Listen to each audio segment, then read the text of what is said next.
but it was very monstrous and not really what Joel was looking for. For The Lost Boys, Schumacher wanted something a little more sleek and simple.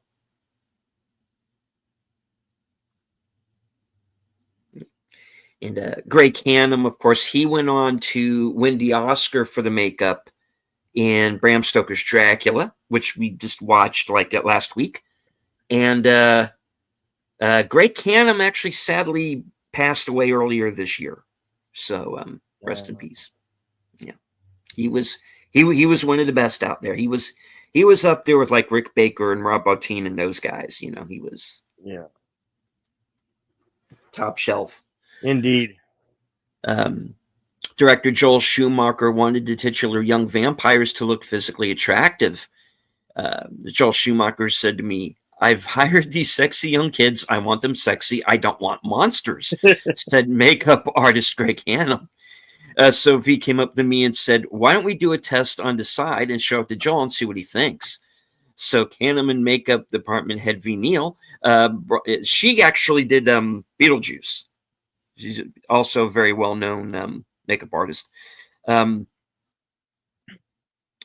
in actor Brooke McCarter to test the waters.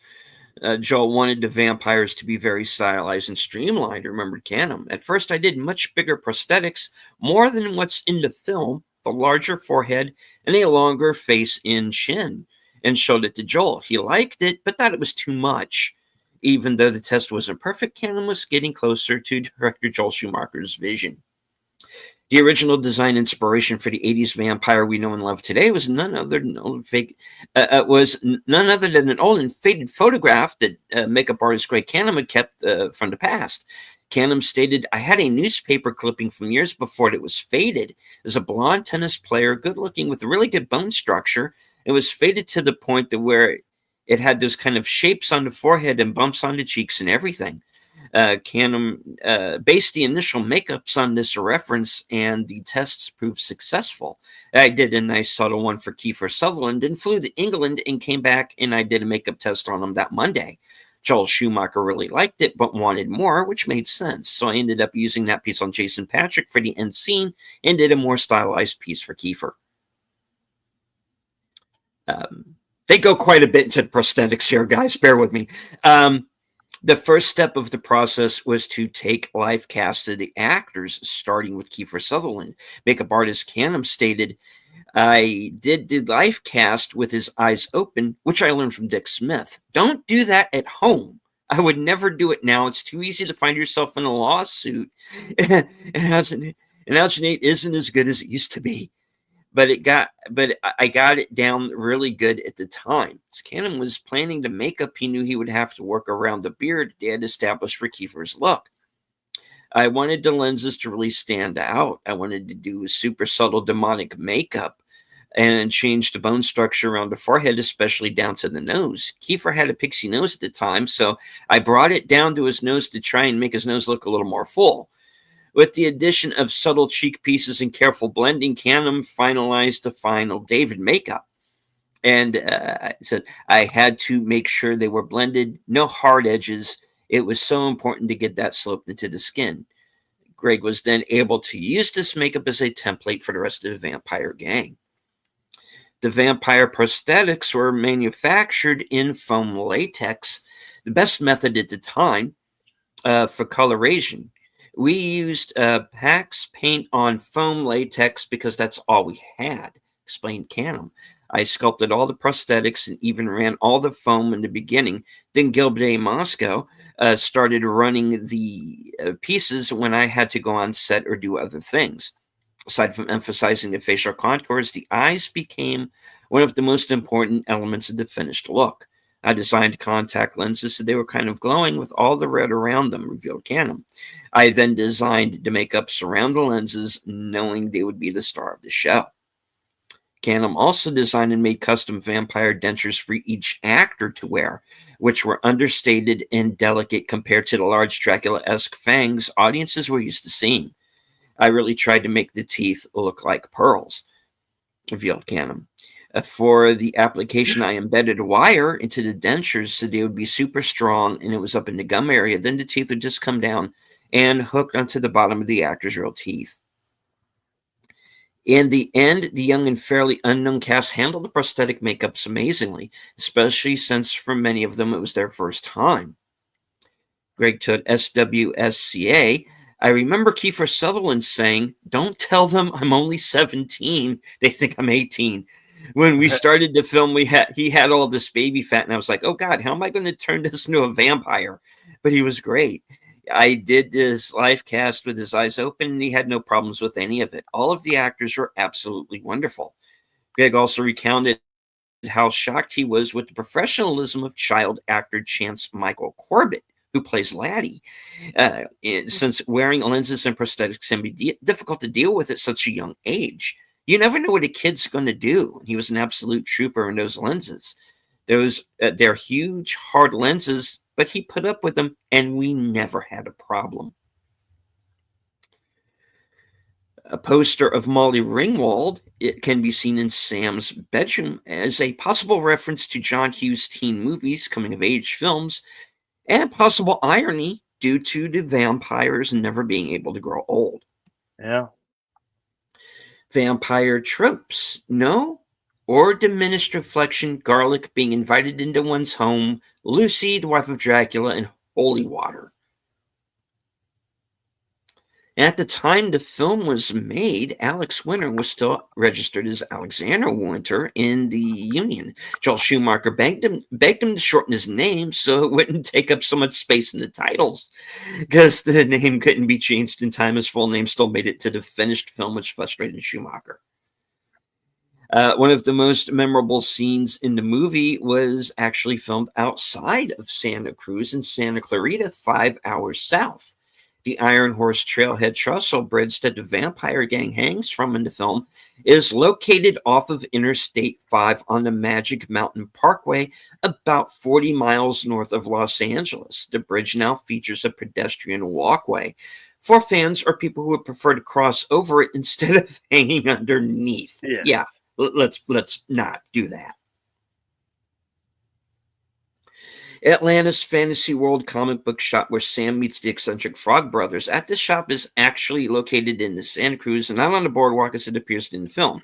A fixture in Santa Cruz for more than 40 years, Atlanta's Fantasy World relocated to the Loma Prieta, located after the Loma Prieta earthquake of 1989 and destroyed the original shop. The shop owner, Joe Ferrara, who appeared as an extra in the film, storms the store at its Cedar Street location. The longest pier on the West Coast, a half-mile wharf in Monterey Bay, is featured in the film as the location of Max's video store. The shop that doubled as the video store is currently the home of the Santa Cruz Bay Company gift shop.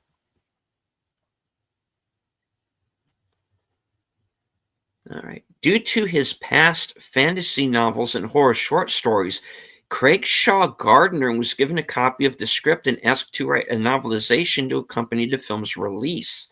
At the time, Gardner was, like the Frog Brothers, managing a comic book store as well as writing. The novelization was released in paperback by Berkeley Publishing and is 220 pages long. It includes several scenes later dropped from the film, such as Michael working as a trash collector for money to buy his leather jacket. It expands the role of the opposing gang to surf Yahtzees, who are seen as nameless victims of the vampires in the film. And it also includes several tidbits of vampire lore, such as not being able to cross running water and salt sticking to their forms. Tim Capello, as the oiled-up saxophone player on the dock, made a name for himself by playing in the touring band of Tina Turner during her spectacular comeback tours in the mid-1980s. 2 years before he did this film, he also appeared in Turner's video for One of the Living, one of the 2 songs she recorded for the movie Mad Max Beyond Thunderdome. At the comic book store, Sam mentions to the Frog Brothers that they can't put the Superman 77s with the 200s because red kryptonite hasn't been discovered yet. They can't put the 98s with the 300s because Lori Lemaris hasn't been introduced. The film's executive producer, Richard Donner, directed Superman.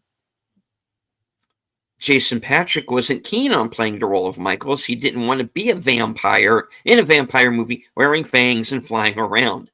It took several meetings with director Joel Schumacher, who eventually persuaded him to be the lead character. When Michael is offered rice, David says, "Don't you like rice? How can a billion Chinese people be wrong?" China's population exceeded 1 billion people in 1982 and 1987 when the film was released with a population of 1.084 billion. The cardboard standee display in the video stores for Kiss of the Spider-Woman. The remake of which is currently flopping. Nobody's going to see it. Nobody liked the one when it was out either. The original. This is the second of two 1980s movies co-starring Bernard Hughes that achieved cult status. The first was Tron. Yay. According to director Joel Schumacher, MTV music videos educated a whole new generation to surreal images and non sequitur storytelling. A lot of things we did in a lot of things we did in this movie would have seemed too odd to people before MTV, and that gave us a lot of license to play with things. The effects of Michael's transition from human to half vampire play out as if he'd taken something or had a rather rowdy night out with the boys instead of a transformation into one of the children of the night.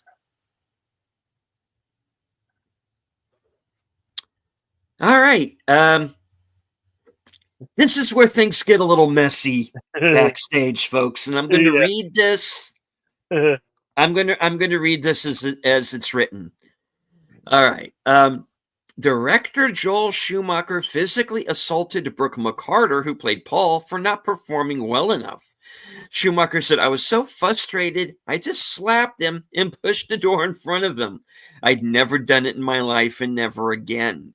I'm ashamed of it. It's outrageous. He should have reported me. I should have been up on charges, but I've apologized many, many times." The fictional vampires comic that Edgar and Allan give Sam was illustrated by Chris Miller.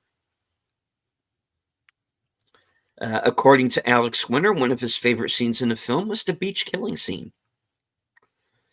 Author James Jeremias took his inspiration for The Lost Boys from Peter Pan, but reimagined his script, which he wrote with his childhood friend Jan Fisher, as a vampire tale. This is why Jeremias' original script featured teen vampires. After they'd sold the script for $400,000 to a studio, producer Richard Donner asked screenwriter Jeffrey Boehm to lend the script a more mature adult twist.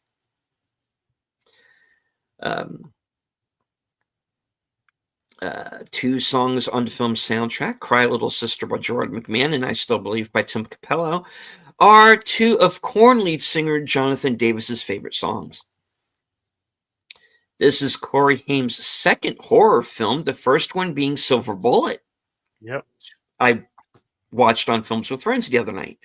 The four films that follow this film are Watchers, Fever Lake, The Backlot Murders, and Do Not Disturb, respectively. The film is the first film that stars Edward Herrmann, which was released in 1987. The second film was Overboard. When Richard Donner was going to direct a movie, he planned for it to be a sort of quasi-sequel to The Goonies, with young people in a PG-13 action universe. Joel Schumacher's three biggest changes when he became the official director are making the main cast older, teenagers instead of preteens, adding to horror elements and mixing in dark humor in lieu of more action, and intending the movie to be rated R. The script for the unproduced prequel film refers to Dwayne, technically Paul, but it's clear their names were swapped, as a Native American and has him wearing a mohawk and tribal scars decades before the events of The Lost Boys. Whereas in the Lost Boys novelization, Michael's POV refers to Dwayne as Latin-looking. Max momentarily freaks out when he sees his own reflection. It's because he normally can't see it, as he only has a reflection when invited into someone's home.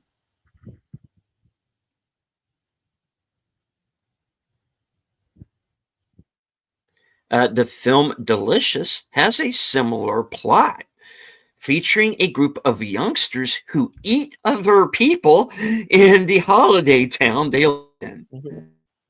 Okay?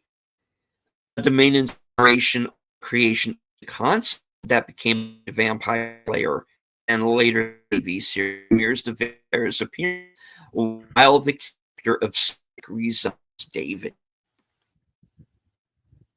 When Laddie's missing person report appears on a milk carton, his date of birth is given as 6/20/1976. Oh, I would have been 3. This is the same date of birth as the actor who portrays Laddie, Chance Michael Corby. Right on. VHS videotapes in Max's rental shop that Lucy ends up working in are decidedly all Warner Brothers releases, which was clearly deliberate, though not realistic for an actual video store, as The Lost Boys is a Warner Brothers production. The original screenplay, written by Jan Fisher and James Jeremias, was originally about a bunch of Goonie-type 5th to 6th grade kid vampires, with the Frog Brothers being, quote, chubby 8-year-old Cub Scouts, and Star being a boy instead of a love interest. The original inspiration came from James, who caught upon the notion that Peter Pan could fly, visited Wendy and her brothers at night, and never grew old. The simple notion that Peter Pan was a vampire was the genesis for the story. In the first draft of the script, the character of David was originally named Peter, and the other characters also had names from the Peter Pan story. In the final draft, many name changes were made, but originally the 2 brothers were Michael and John, later changed to Sam, and the mother's name was Wendy. The most obvious nod to the Pan story is the dog Nanook, inspired by the character Nana the dog. The grandfather character was never part of the original story, but later created in the draft by Jeffrey Boehm, who was hired to do the final rewrite. Joel Schumacher hated that idea and told the producers that he would only sign on if he could change from the teenagers, which he thought would be much sexier and more interesting. Yeah, you've made that very clear, Mr. Schumacher. Thank you. David is impaled on a pair of antlers and doesn't disintegrate like the other vampires. Despite what Max later says, he's not really dead. This was intended to be picked up in the sequel, The Lost Girls, which was scripted but never made. In the Wildstorm Comics miniseries, The Lost Boys: Reign of the Frogs in 2008, which helps bridge the 20-year gap between films, it's implied that David not only survived the impaling, but went on to create Shane, the head vampire in Lost Boys: The Tribe. The movie didn't originally end on a joke. After the scene with Grandpa at the refrigerator, it was supposed to cut to the surviving Lost Boys regrouping in the sunken hotel. The last shot was of a mural on the wall made in the early 1900s with Max in it, looking exactly the same as he did today. All of this appeared in the early draft of the script, but was ultimately never filmed. Laddie is the missing boy briefly shown on the milk carton that Lucy picks up off the floor. He is not a relative of Star, just a boy the vampires picked up as a companion for her.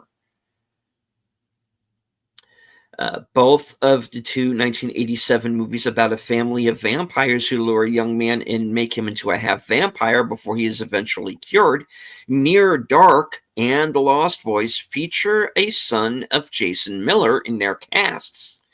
Joshua John Miller is in Near Dark, and his half-brother Jason Patrick is in The Lost Boys. The merry-go-round sequence foreshadows the order in which the Lost Boys die. Marco dies first, Paul second, Dwayne third, and David last. During the climax of the film, Edgar states that when a vampire bites it, it's never a pretty sight. Some yell and scream, some go quietly, some explode, some implode, but all will try to take you with them. All of the vampires follow these 4 deaths exactly. Marco, when staked by Edgar, screams as he dies. Paul dissolves in a bathtub of holy water, causing the plumbing in the house to implode on itself. Dwayne and Max blow up, and David dies very quietly and with minimal struggle. Even though Star is a half vampire, we never see her in vampire form. Yep. In the scene where Sam and the Frog Brothers stake Marco while he sleeps, they are pursued by the rest of the vampire gang as they try to escape back into the daylight. David grabs Sam's leg, but Sam manages to drag David's hand into the sunlight, where it catches fire. A tear then slides down David's face as he clutches his hand in agony. Apparently, the tear running down his face was actually caused by Kiefer Sutherland's contact lenses, which were stinging terribly, but they decided to keep it in as it looked really good and was in context. I get that. Yeah. When Sam is in the comic book store for the first time, he tells the Frog Brothers he's looking for a Batman number 14. Joel Schumacher is a lifelong and devoted Batman fan and directed Batman Forever and that other movie I refuse to mention. And Corey Haim was considered for the part of Robin. At the time of filming, Jameson Newlander had chest hair despite being only 16. In the scene where Paul, portrayed by Brooke McCarter, gets pushed into the bathtub, he grabs the Frog Brothers by the shirt. When Newlander was grabbed by the shirt, his chest hair was grabbed too. He says, "The pain you see on my face is quite real." Yeah. When Max is invited over for dinner, he says to Lucy that he thought the guests shouldn't see the food before dinner. To which Lucy corrects him, saying that's the bride before a wedding. To which Max says he always gets the two mixed up, foreshadowing the ending when it's revealed that Max is the head vampire as he wanted Lucy for his bride. When Lucy goes to apologize to Max for leaving their date early, Sam reads a vampire comic that features a page dedicated to the danger of hellhounds, a special guard dog for vampires who sleep during the day. Not seconds later, Lucy almost gets eaten by Max's pet dog and guard dog Thorn, prompting Sam to save her. Grandpa shuts his office door when he sees Max in the house, and in a later scene has covered his car in large wooden stakes.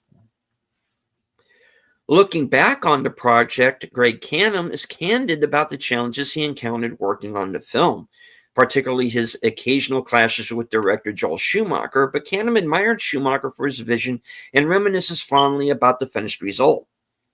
Joel was very happy with everything in the end, and that's all you can ask for.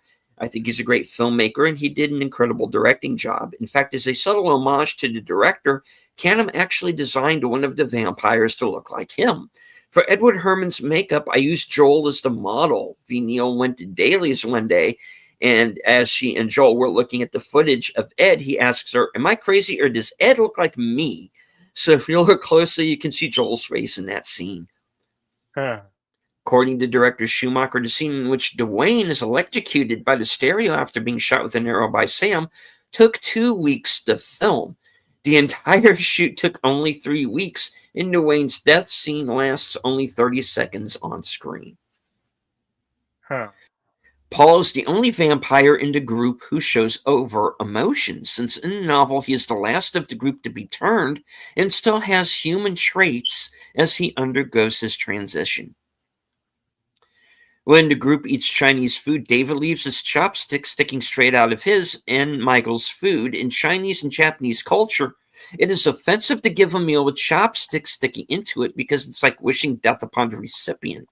This shows that David has unprovoked animosity towards Michael and wants him dead. Hence, as she later reveals, Michael was meant to be killed by Star as her first meal.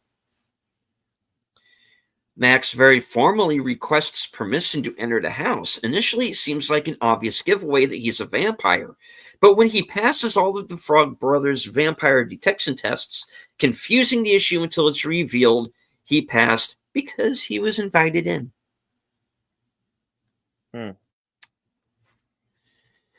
In The Lost Boys' Reign of Frogs, it is revealed that it was the widow Johnson who converted David. In a third origin story, Lost Boys to Beginning, a prequel by Eric Red and Joel Schumacher that never made it into production, David and his brothers were turned by Dracula himself, as Max is Vlad's older brother. Since Edgar has admitted that Reign of the Frogs is mostly fictional, it's entirely possible that David and the boys are Max's vampire sons. However, it's equally possible that Max hired David to play the head vampire so that Max could hide his status as Master of Santa Carla. It has been highly theorized by fans that Grandpa was actually a half vampire, and the root beer was actually animal blood due to his hobby as a taxidermist. The head vampire Max is possibly an allusion to Max Schreck of Nosferatu, a Symphony of Horror fame. The order that the vampire boys jump off the bridge is the same order that they're killed. There are only 2 green screen shots in the movie. With the budget so low, these last only a couple of seconds each, and both occur in the climactic final fight scene. The first is when Sam is pulled into the air by vampire Dwayne. This only occurs for a moment, and the reveal after constant camera-only flight shots would have played well for the audience in the theaters. The second is the long-awaited moment when David and Michael fly at each other to fight.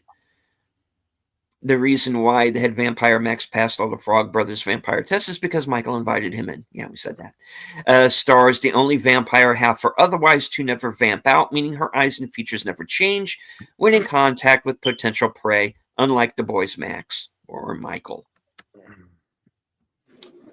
All right. That is it. The scrolls are closed? Scrolls are closed. Right on, right on. Wow. That wraps up this month for Action Theater. Next week, we're doing here on Action Theater. We're returning with Akira. I've been wanting to do it for a very long time.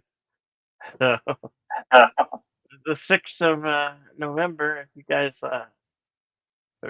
classic anime film, but very cool. Hope you guys can join us for that.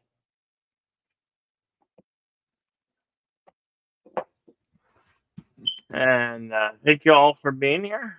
Curtis Shelbick, Connie Clary, JPRPH1, Andrea Black, newcomer Adrian Stefani Nicole. Thank you. As I always say, be excellent to each other. Party on. We'll see you in the next one.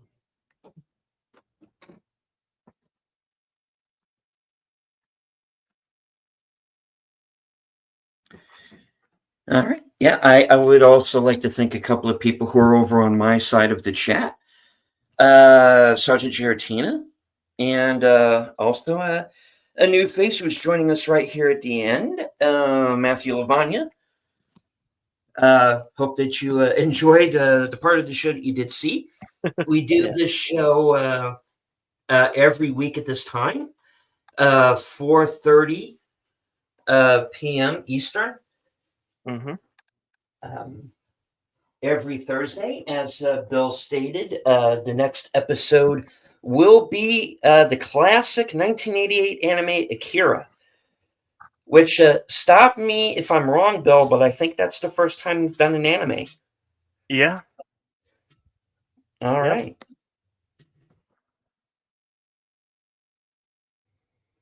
All right. So I want to once again thank everybody who joined us. I know I don't know the final numbers, but I know at one point we had near 60 people watching at one time or another. So thank you all very much.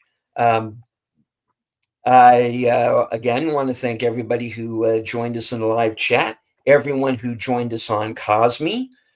If you're coming upon this broadcast at a later date, I want to once again stress that due to YouTube copyright guidelines, we couldn't air the film at live as much as we would like to, but we don't want anybody from Warner Brothers to vamp out and get us. So yeah, we had to we got to do it on Cosme, guys, because YouTube has different guidelines in different places, and in the U.S., unless the movie's in public domain, we can't air it. However, this movie is available currently on Fandango at home.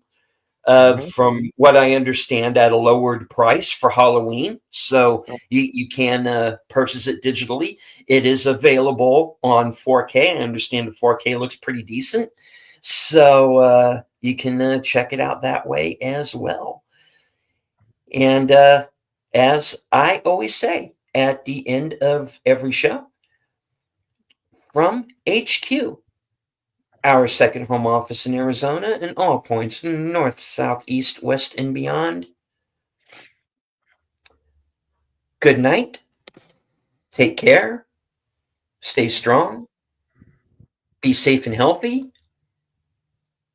Maybe solar babies wasn't all that bad after all, because this is how we win.